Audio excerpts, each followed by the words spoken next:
వీడియోలో మనం సంఖ్యా వ్యవస్థలో ఉన్నటువంటి సిలబస్ 6వ తరగతిలో ఉన్నటువంటి భిన్నాలు చాప్టర్ నుంచి మనం డిస్కస్ చేస్తున్నాం. ఆల్రెడీ ఇంతకుముందు ఒక వీడియో చేశాను, పార్ట్ 1. ఆ పార్ట్ 1 అనేది మనకి లింక్ అనేది ఈ వీడియో కింద మెన్షన్ చేస్తాను, ఖచ్చితంగా చూడండి. ఏవైతే మనకు ఫ్రాక్షన్స్ భిన్నాలకు సంబంధించిన వీడియోస్ అన్నీ కూడా ఒకటే ప్లేలిస్ట్లో ఉంటుంది. ఆ ప్లేలిస్ట్ పేరు ఏంటంటే టెట్ 6th క్లాస్ భిన్నాలు అని ఉంటుంది. ఆ ప్లేలిస్ట్లో చెక్ చేసుకోండి. Okay, now I'm coming to the topic. So ఇక్కడ ఈ వీడియోలో మీరు ఏం తెలుసుకోబోతున్నారంటే భిన్నాలను సంఖ్యారేఖపై గుర్తించుట. ఒక భిన్నాన్ని సంఖ్యారేఖపై ఎలా గుర్తిస్తారు, సజాతి భిన్నాలు అంటే ఏమిటి, విజాతి భిన్నాలు అంటే ఏంటి, భిన్నాల కనిష్ట దూరం అంటే ఏంటి, సమాన భిన్నాలు అంటే ఏంటి, దశాంశ భిన్నాలు అంటే ఏంటి, ఆ దశాంశ భిన్నాల యొక్క స్థానాలు ఏ విధంగా గుర్తించాలి. ఓకేనా.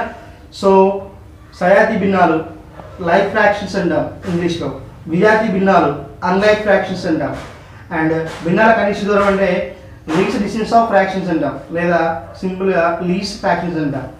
నెక్స్ట్ సమాన భిన్నాలు equivalent fractions, and decimal fractions, దశాంశ భిన్నాలను డెసిమల్ ఫ్రాక్షన్స్ అని అంటాం. సో ఇక్కడ మొదటి వచ్చేసి చూడండి, భిన్నాలను సంఖ్యారేఖపై గుర్తించుట. ఇప్పుడు ఫర్ ఎగ్జాంపుల్ మనకి ఒక వాల్యూ ఇచ్చాడు, ఏంటి ఆ వాల్యూ, 3/4ను సంఖ్యారేఖపై గుర్తించండి అని ఇచ్చి ఆప్షన్స్ ఇచ్చాడు. అలాంటప్పుడు ఏం చేయాలంటే మనము ఇది ఆరిజిన్ మూల బిందువు 0 నుంచి హారంలో ఏ నెంబర్ అయితే ఉందో ఆ నెంబర్ గల ఈక్వల్ పార్ట్స్ వేసుకోవాలి. 1 2 3 4. 3/4 ఉంది కదా, ఫస్ట్ నేను ఇక్కడ 1 అని రాస్తున్నాను. ఎందుకు 4 భాగాలు వేస్తున్నా. 4/4 = 1. హారంలో ఎన్ని భాగాలు ఉన్నాయో అన్ని భాగాలు. సో ఇక్కడ 1 రాస్తున్నా. రాసినప్పుడు మిగతా వాటి ఎలా డివైడ్ చేయాలంటే 4లో మనం 4 భాగాలు వేస్తున్నాం. అంటే ఏంటి, 1/4, 2/4, 3/4 అండ్ నౌ ఇట్ ఈస్ 4/4. ఒక్కొక్క భాగం ఎంత, 1/4. సో 2/4, 3/4, 4/4. ఇప్పుడు ఈ క్వశ్చన్ ఎలా ఉంటుందంటే 3/4 అనే భిన్నము సంఖ్యా రేఖపై ఏ భిన్నాల మధ్య ఉంటుంది, అది క్వశ్చన్. 3/4 అనే భిన్నము సంఖ్యా రేఖపై ఏ భిన్నాల మధ్య ఉంటుంది. ఆప్షన్స్ వచ్చేసి మనకు కరెక్ట్ అండి, 2/4 అండ్ 3/4. లేదా ఈ భిన్నం అనేది 2/4కి ఏ దిశలో ఉంటుంది, కుడి వైపా ఎడమ వైపా. 2/4కి ఏమో రైట్ సైడ్లో ఉంటుంది, 2/4కి ఏమో రైట్ సైడ్లో ఉంటుంది, 4/4కి ఏమో లెఫ్ట్ సైడ్లో ఉంటుంది. అర్థమవుతుందా. మనకి 3/4 అంటూ ఒక భిన్నం ఇచ్చారు, ఆ భిన్నాన్ని మనం సంఖ్యారేఖ మీద గుర్తించాలి, అది క్వశ్చన్. గుర్తించే క్రమంలో మనకి అది 3/4 అనేది 2/4కి ఎడమవైపు ఉంటుందా కుడివైపు ఉంటుందా, అదేవిధంగా 4/4కి లెఫ్ట్ సైడా రైట్ సైడ్ అనేది మనం నిర్ణయించాలి. సో అది చేయాలంటే ముందు మనము ఆ సంఖ్యారేఖను ఎన్ని భాగాలు చేయాలో మనకి క్లారిటీ రావాలి. సో ఇక్కడ హారంలో 4 ఉంది కాబట్టి మనము 4 భాగాలు చేసుకోవాలి. సో 4 భాగాలు అండ్ 4/4 రాస్తున్నా, అప్పుడు 1 అవుతుంది. మనకి సంఖ్యారేఖపై ఏమవుతుంది, 0 1 2 3 ఇలా ఉంటాయి కదా. సో కాబట్టి ఫస్ట్ 0 తీసుకున్నా, నెక్స్ట్ ఏమి ఉండాలి, 1 అంటున్నాను. 1 అంటే ఏంటి, 4/4. ఇప్పుడు 1/4 అయిన తర్వాత 4 సమాన భాగాలు చేశా, 0 1 2 3 4. సో ఇక్కడ 1/4, 4 భాగాల్లో మొదటి భాగం ఇది 1/4. రెండోది ఏంటి, 4 భాగాల్లో రెండవది, నెక్స్ట్ మూడవది, నెక్స్ట్ నాలుగవది. అంటే ఏం చేస్తున్నా, 1/4, 2/4, 3/4, 4/4. సో ఈ విధంగా రాసిన తర్వాత మనకి 3/4 వచ్చింది. ఈ 3/4 అనేది వేటి మధ్య ఉంది అడిగినప్పుడు మనం 2/4, 4/4 అని చెప్పాలి. అట్లా కాకుండా 2/4కి ఎలా వైపు ఉంది, 2/4కి రైట్ సైడ్లో ఉంది, 4/4కి ఎలా ఉంది, లెఫ్ట్ సైడ్లో ఉంది. కాబట్టి ఈ నెంబర్కి రైట్ సైడ్ ఇది అవుతుంది, లెఫ్ట్ సైడ్ ఇది అవుతుంది. సో ఈ నెంబర్కి ఇది right side, this one is left side. So ఈ విధంగా మనకి ఇచ్చిన బిట్ని మనం అలా అర్థం చేసుకోవాలి. కావాలంటే ఇంకో ఎగ్జాంపుల్ చూడండి. నేను ఇప్పుడు 2/5 లేదా 4/5 ఇచ్చా. ఈ 4/5 అనేది వేటి మధ్య ఉంటుంది సంఖ్యారేఖపై అడిగాడు. అప్పుడు ఏం చేయాలి మనం? ఈ 0 నుంచి 1 లోలో ఎన్ని భాగాలు చేసుకోవాలి? 5 భాగాలు చేసుకోవాలి. సో ఆ 5 భాగాలు మనం ఏం రాస్తున్నాం అంటే 5/5 అని రాస్తున్నా. అవన్నీ మనం 5/5 రాస్తున్నా. రిమైనింగ్ అవుతుంది ఫస్ట్ వన్ వచ్చేసి 1 2 3 4 అండ్ దిస్ ఇస్ 5. 5 సమాన భాగాలుగా డివైడ్ చేశారు. సమాన భాగాలుగా డివైడ్ చేసిన తర్వాత ఇదేమవుతుందంటే 1/5 2/5 3/5 and 4/5. Next one is 5/5 and ఏంటి? That is 1. సో ఇప్పుడు 4/5 అనేది వేటి మధ్య ఉంది? 3/5 5/5 మధ్య ఉంది. మళ్ళా ఈ 4/5 అనేది 3/5కి రైట్ సైడ్లో ఉంది, 5/5కి లెఫ్ట్ సైడ్లో ఉంది. సో ఈ విధంగా ఏదైనా ఒక భిన్నం ఇచ్చినప్పుడు ఆ భిన్నాన్ని మనము సంఖ్యారేఖ మీద ఆ విధంగా నిర్ణయించాలి. సో కాబట్టి బిఎస్సి కానీ టెట్ కానీ ఏ బిట్టు అనర్హం కాదు. అంటే ఏంటి? మనం ఇది రాదు అని అనుకోవడానికి లేదు, ఇది ఖచ్చితంగా వస్తుందని అనుకోవడానికి లేదు. కాబట్టి ప్రతి టాపిక్ మనకు చాలా ఇంపార్టెంట్ అనే. ఇప్పుడు డెఫినేషన్కి వస్తున్నా. డెఫినేషన్ చూడండి. సజాతి భిన్నాలు, దీని ఇంగ్లీష్ ఏమంటారని చెప్పిన లైక్ ఫ్రాక్షన్స్ అంటారు. సో లైక్ ఫ్రాక్షన్స్ అంటే ఏంటి? ఈ లైక్ ఫ్రాక్షన్స్ అంటే ఏంటంటే ఇక్కడ చూడండి, భిన్న లవాలు ఒకే హారము. అంటే మనము రకరకాల భిన్నాలు తీసుకున్నప్పుడు ఆ భిన్నాలు ఎలా ఉన్నాయంట? 2/5 3/5 7/5 10/5 అండ్ 16/5. ఇక్కడ మనం 1 2 3 4 5 భిన్నాలు తీసుకున్నప్పుడు మనకి ఎలా ఉన్నాయి? హారాలన్నింటి కూడా 5 ఉన్నాయి. సో ఒకే హారము, అన్ని భిన్నాలు కూడా ఒకే హారాన్ని కలిగి ఉన్నాయి. 2/5లో హారం 5, 3/5లో హారము 5, 7/5లో హారము 5. అదేవిధంగా 10/5లో కూడా హారం 5 ఉంది. నెక్స్ట్ దీనిలో కూడా 5 ఉంది. ఈ విధంగా అన్ని భిన్నాలు ఒకే హారాన్ని కలిగి ఉన్నాయి, కానీ వాటి యొక్క లవాలు అనేవి వేరువేరుగా ఉన్నాయి. సో అప్పుడు మనం వాటిని ఏమంటాం? సజాతి భిన్నాలు, లైక్ ఫ్రాక్షన్స్ అంటాము. The fractions which are having the same denominator but different type of numerators, that is what we call like fractions. So భిన్న లవాలు అంటే వేరు లవాలు ఉండాలి, ఒకే హారం కలిగి ఉంటే వాటిని మనం సజాతి భిన్నాలు అంటాం. ఈ సజాతి భిన్నాలను ఎలా కూడతాము, ఎలా తీసేస్తామో నెక్స్ట్ వీడియోలో చెప్తాను, అది తర్వాత సంగతి. నెక్స్ట్ విజాతి భిన్నాలు అంటే ఏంటి?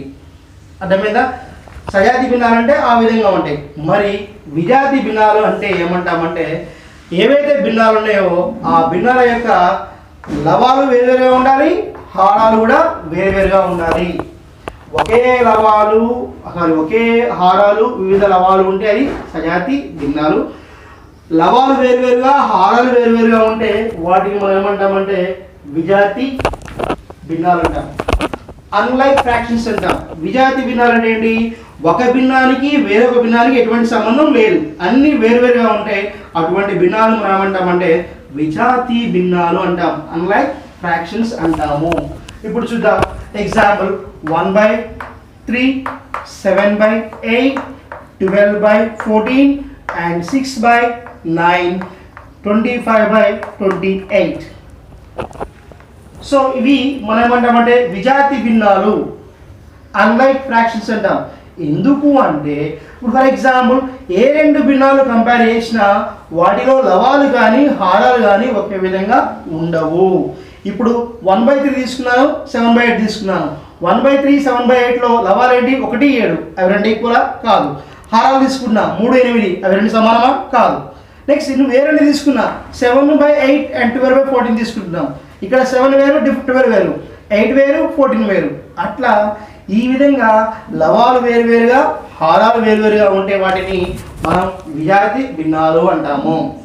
నెక్స్ట్ కనిష్ట భిన్నాల దూరము లేదా భిన్నాల కనిష్ట దూరము అంటాం, లీస్ట్ ఫ్రాక్షన్ అంటాం ఇంగ్లీష్లో. అయితే ఏంటంటే అది 1/3 తీసుకుంటున్నాను, 7/11 తీసుకుంటున్నాను, 11/17 తీసుకుంటున్నాను.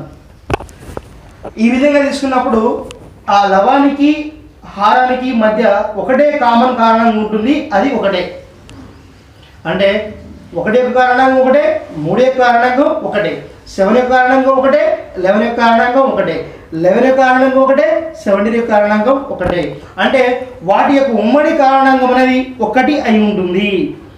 ఏ భిన్నాలలో అయితే లవానికి హారానికి కలిపి ఒకటే కారణాంకం ఉంటుందో ఆ ఒక కారణం కూడా ఒకటే. అలా ఉన్నప్పుడు ఏమవుతుందంటే ఆ భిన్నాలు కనీస దూరంలో ఉన్నాయని అంటారు. మనం భిన్నాలు తీసుకున్నప్పుడు భిన్నాలలో ఉన్నటువంటి లవానికి హారానికి కారణాంకం ఒకటే అయి ఉంటే, వాటి ఉమ్మడి కారణం ఒకటి అయి ఉంటే ఆ భిన్నాలు అనేవి కనీస దూరంలో ఉన్నాయని చెబుతారు. సో కాబట్టి అది భిన్నాల కనీస దూరం అని అంటాం. ఫర్ ఎగ్జాంపుల్ క్వశ్చన్ ఇలా ఇచ్చాడు, ఏమని? ఇప్పుడు ఈ ప్రతి ఒక్క క్వశ్చనే. ఇప్పుడు ఫర్ ఎగ్జాంపుల్ ఇలా ఇచ్చాడు, ఇవి ఇచ్చి ఈ భిన్నాలు వేటికి ఉదాహరణ అని అన్నాడు. ఇప్పుడు ఫర్ ఎగ్జాంపుల్ క్వశ్చన్ ఇది, ఫర్ ఎగ్జాంపుల్ క్వశ్చన్ నెంబర్ 1 అంటున్నాను. భిన్నాలు ఇలా ఇచ్చాడు, ఇచ్చి ఈ భిన్నాలు అనేవి వీటిని ఏమంటారు అని క్వశ్చన్ ఇచ్చి ఆప్షన్స్ ఇచ్చాడు. సజాతి భిన్నాలు, విజాతి భిన్నాలు, మిశ్రమ భిన్నాలు, ఇవేవి కావు అన్నప్పుడు ఇది బిట్టే కదా. సో అప్పుడు ఏమేమవుతాయి? ఆన్సర్ సజాతి భిన్నాలు అవుతాయి. నెక్స్ట్ క్వశ్చన్ నెంబర్ 2 ఇలా ఇస్తున్నాడు, ఏమని? ఈ భిన్నాలు ఇలా ఇచ్చాడు, ఈ భిన్నాలు అనేవి ఏ భిన్నాలు అంటారు? మళ్ళీ ఆప్షన్స్ విజాతి భిన్నాలు, సజాతి భిన్నాలు, మిశ్రమ భిన్నాలు, కనిష్ట భిన్నాలు. సో అప్పుడు మనం ఏం రాయాలి? ఆన్సర్ విజాతి భిన్నాలు అని రాయాలి. నెక్స్ట్ దీనికి ఇంకో క్వశ్చన్ ఇస్తున్నాడు చూడండి, 1/3, 7/11, 11/17 ఈ భిన్నాలు అనేవి ఏ దూరాన్ని పాటిస్తున్నాయి? 1/3, 7/11, 11/17 అనేవి ఏ దూరాన్ని పాటిస్తున్నాయి అంటే కనిష్ట దూరాన్ని పాటిస్తున్నాయి అని చెప్పాలి. సో కాబట్టి ప్రతి ఎగ్జాంపుల్ మనం గట్టిగా డిస్కస్ చేసుకోవచ్చు. నెక్స్ట్ చూడండి, సమాన భిన్నాలు. సమాన భిన్నాలు అంటే ఏమిటి? ఈ సమాన భిన్నాలు అంటే ఏంటి చూడండి సార్. ఫర్ ఎగ్జాంపుల్ ఇప్పుడు చూస్తున్నారు 1/2. ఈ 1/2 తీసుకున్నప్పుడు నేను మళ్ళా ఈ లవాన్ని హారాన్ని 2తో మల్టిప్లై చేస్తున్నా. 1 × 2 2, 2 2s are 4. నెక్స్ట్ మళ్ళా లవాన్ని 2తో మల్టిప్లై చేస్తున్నా. 2 2s are 4, 4 2s are 8. Next 8/16, next 16/32. అంటే ఏం చేస్తున్నా? ప్రతి చోట కూడా లవాన్ని హారాన్ని ఒకే దాంతో గుణిస్తున్నప్పుడు వచ్చే భిన్నాలన్నీ కూడా ఈ విధంగా ఉంటాయి. ఆ విధంగా ఉన్నప్పుడు వాటిని మనం సమాన భిన్నాలు అంటాం. కావాలంటే చూడండి, 2/4 = 4/8 రాస్తున్నా. సమాన భిన్నాలు అంటున్నా 2/4 = 4/8 అంటున్నాం. ఇంగ్లీష్లో మనం ఏమంటామంటే ఈక్వలెంట్ ఫ్రాక్షన్స్ అంటాం. 2/4 వాల్యూ ఎంత? 1/2. 4/2 వాల్యూ ఎంత? 1/2. సో కాబట్టి ఏమవుతాయి? సమాన భిన్నాలు అవుతాయి. సమాన భిన్నాలు అనగా ఏవైతే భిన్నాలు ఉంటాయో ఆ భిన్నాల యొక్క విలువలు అనేవి మనకి సమానం అవుతాయి. అట్ ద సేమ్ టైం అవి ఎలా వస్తాయి? ఒక లవాన్ని హారాన్ని మనం ఒకే సంఖ్యతో గుణించాలి. గుణిస్తే అది రిపీట్ చేసుకుంటూ వెళితే ఆ వచ్చే భిన్నాలన్నీ కూడా సమాన భిన్నాలు అవుతాయి.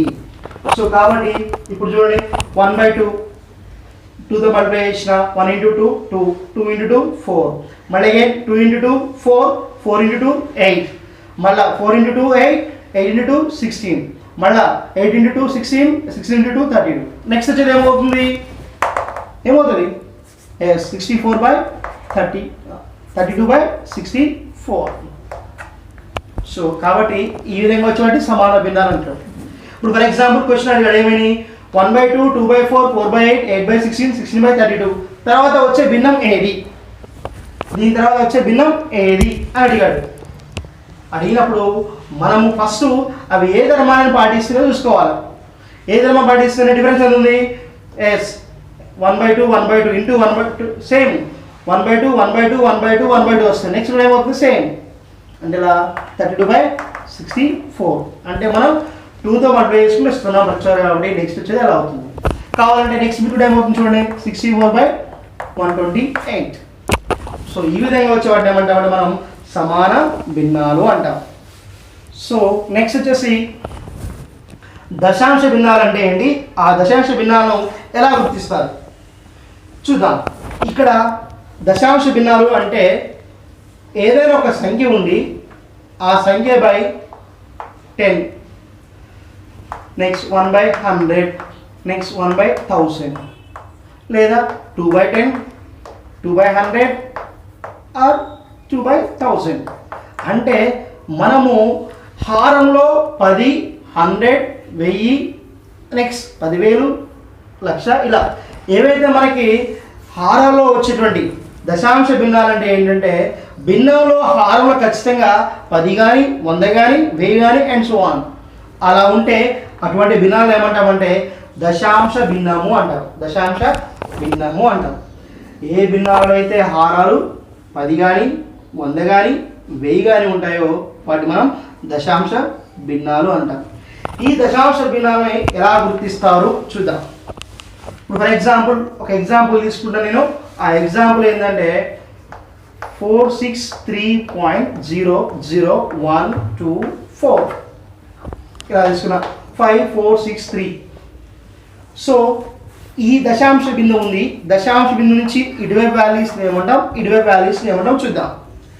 5463ని మనము ఇక్కడ దశాంశ స్థానం అంటాం. ఇది మొదటి దశాంశ స్థానము, ఇది రెండవది, ఇది మూడవది, ఇది నాలుగవది ఇట్లా. సో ఇవేమో వాల్యూస్ ఏమో ఉంటామంటే పూర్ణాంకాలు అంటాం. హోల్ నెంబర్స్, పూర్ణాంక భాగము అంటాం. సింపుల్ ఏమంటాం మనం 5463ని ఏమంటామంటే పూర్ణాంక భాగము అంటాం. పూర్ణాంక భాగము అంటాం. ఏవైతే ఇది ఉంటుందో దీనిని మనం దశాంశ భాగము అంటాం. దశాంశ భాగము అంటాం. ఇది పూర్ణాంక భాగము, ఇది దశాంశ భాగము అంటాం. సో ఆ డాట్ని ఏమంటాం దశాంశ స్థానము అంటాం.